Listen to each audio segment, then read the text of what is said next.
Olá, eu sou Matheus Libório, acadêmico da Universidade Estadual de Roraima, e hoje vamos falar sobre o Egito Antigo, e temos a participação da aluna Gislane Almeida, e vamos ver um pouco da estrutura social e econômica do Egito e suas construções, esculturas, culturas e artes.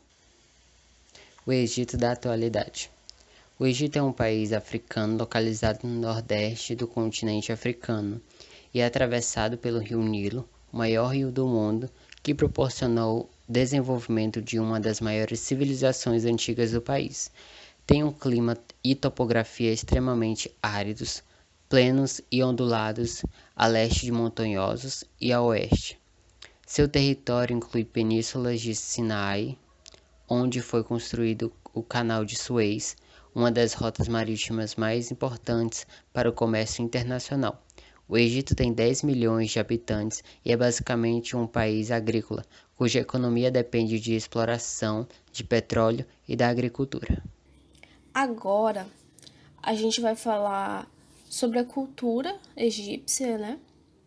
Visto que a vida no Egito ela era profundamente influenciada pela religião. Eles davam uma grande atenção aos deuses, né? Mas também aos mortos, onde eles construíam templos, túmulos, assim como pirâmides, ou seja, lugares, né? De pedras duras e metais preciosos. Eles também moravam em casas de tijolo cru, né? Era uma casinha modesta ali. Eles eram politeístas, né? E em suas cerimônias podiam ser patrocinadas pelo Estado, né? Como espontâneas, ou seja, popular. Aquelas que eram patrocinadas pelos estados eram chamadas de cerimônias oficiais. E nas cerimônias oficiais destacavam-se os cultos de Amon-Ra, né, que era o deus do sol e considerado deus criador. E tinha o Amon, deus de Tebas também. E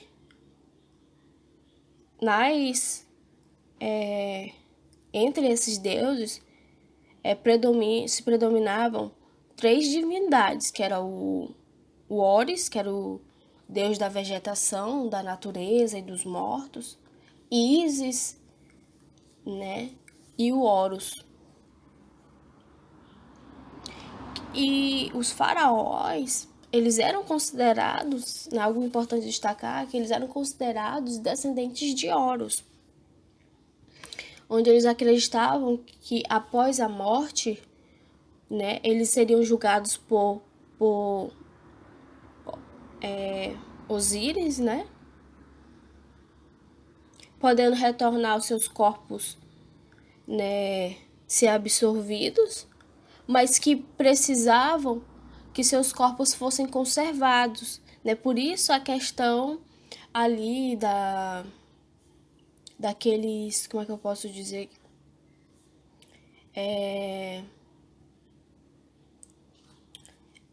Daqueles templos, né? Daqueles túmulos que a gente chama, que era uma forma de conservar o corpo. E também, né, para essa conservação a gente tinha aquela questão da mumificação, né? Que após essa mumificação os corpos eles eram enterrados, né? Nos sarcófagos, né? Com alimentos, roupas, joias, que era de costume ali. E outra questão também muito interessante, que faz parte da arte ali, é a arquitetura, né? Os túmulos monumentais, que a gente tem as mastabas, né? Que são os túmulos normalmente que possuíam câmaras subterrâneas onde ficavam os corpos. A gente tem os hipogeus, que eram os túmulos subterrâneos, né? Com vários compartimentos, geralmente feitos nos barros do Nilo. As pirâmides, né, que eram os grandes túmulos dos faraós, constituídos inteiramente por labirintos para evitar saques, uma câmara secreta. E a gente vê muito isso em filmes, né? Tem um filme que eu não tô lembrada, né? Se eu não me engano, é A Múmia. O filme da Múmia, ele mostra muito essa questão das pirâmides, né? Das armadilhas nessas pirâmides. A questão da mumificação também, desses túmulos. Então, assim, as pirâmides eram túmulos que eles tinham avançados conhecimentos, né, de matemática e engenharia ali também. E a arte, né, além da questão arquitetônica, tinha também a pintura, a escultura como finalidade religiosa, né? Elas eram influenciadas diretamente pela religião também. A maior parte delas serviam para adorar túmulos e templos, mas ambas figuras humanas, que geralmente representavam uma postura rígida, né, e respeituosas, cabeças e pernas de perfil, né, e tronco de frente. Então era assim uma postura chamada de hierática. Os egípcios, né, com relação à ciência, eles não eram muito filósofos, né? Eles desenvolveram o seu saber para a resolução dos problemas práticos, né, como a construção, a enfermidade, a contabilidade, as estações agrícolas. A escrita também é algo muito importante, né, ali, que onde os registros eles eram feitos em pedras, madeiras, também, né, em papiros, que era o papel fabricado a partir de planta, né? Planta essa que possui o mesmo nome. E a agricultura, né, que predomina no modo asiático, né, Estado, faraó, ele era o dono de todas as terras ali, controlando o trabalho agrícola, que além da agricultura, o trabalho egípcio, ele controlava muitas outras atividades econômicas, né, por meio de seus funcionários, de pedarias, minas, construções. A maioria dos egípcios, eles viviam em servidão, obrigados a sustentar elites como tributos, bens, impostos, né, que eram também, ou trabalho, que era também chamado de corvéia. E isso também é possível ver em filmes, né, e também em novelas, não fazendo propaganda, mas a gente vê muito isso nas novelas que retratam esse tempo, né, lá no canal da Record. A gente vê bastante isso, né? Então, as principais atividades econômicas era a agricultura, né? Que se destacava o cultivo do trigo, né? Que era o pão ali, a cevada, que era a cerveja, o linho, né? Tecido, e o papiro, né? Que se produzia ali o papel. Na agricultura, né, tinha a criação de bois, carneiros, porcos, aves, né? E o comércio exterior, o que era isso? Era na exportação, né, de trigo, tecidos, cerâmicas, né? A importação não, a exportação. Na importação, a gente tinha a questão dos marfins, né, os perfumes ali, peles, os cremes, né, também. Era de controle do Estado, né, que envia expedições para a Palestina também, Creta, Fenícia. Então, são pontos, assim, muito importantes, né, O cotidiano, assim, do egípcio eles adoravam a vida, né? Desejavam que a pós-vida fosse igual a essa. Por isso, mumificavam e desejavam e deixavam comidas para os mortos, né? E eles se divertiam com jogos de lazer, luta e natação eram também esportes populares ali. Outro esporte similar à grima, né? Que com varas ao invés de espadas. Também tinha ali, era um esporte bastante popular. Barqueios também, onde eles formavam equipes, né? E faziam competições. A sociedade egípcia é caracterizada por uma hierarquia completa e possibilidade de mobilização social quase zero. Cada classe social tem a sua própria função perante o Estado, e quem tem pouco poder escuta quem tem. No nível mais alto da sociedade está o faraó, e ele é o governante supremo do país e é considerado adorado como um deus na terra. Seu poder é totalmente centralizado e exerce função política e religiosa. Logo abaixo dele estão os padres encarregados de cerimônias e banquetes, claro que tudo relacionado às atividades religiosas. A sua função também é administrar todos os itens consagrados aos deuses para que eles eventualmente acumulem um grande número de itens materiais. A terceira categoria é para os nobres. Entre eles estão os chefes militares responsáveis pela segurança do território egípcio. Os escribas eram responsáveis por escrever no Egito e registrar a vida do faraó e alguns acontecimentos no país, e também por registrar os impostos, porque eram alfabetizados, eram pagos não por dinheiro, não haviam padrões monetários na época, mas em produtos. Outra classe muito importante são os mercadores, a partir dos quais desenvolveram uma economia baseada no comércio e na circulação de riqueza entre o povo e as civilizações vizinhas. Agora, para a parte empobrecida da sociedade egípcia, temos os soldados, fazendeiros e artesãos. Os soldados ganham a vida com produtos que obtêm com os seus serviços.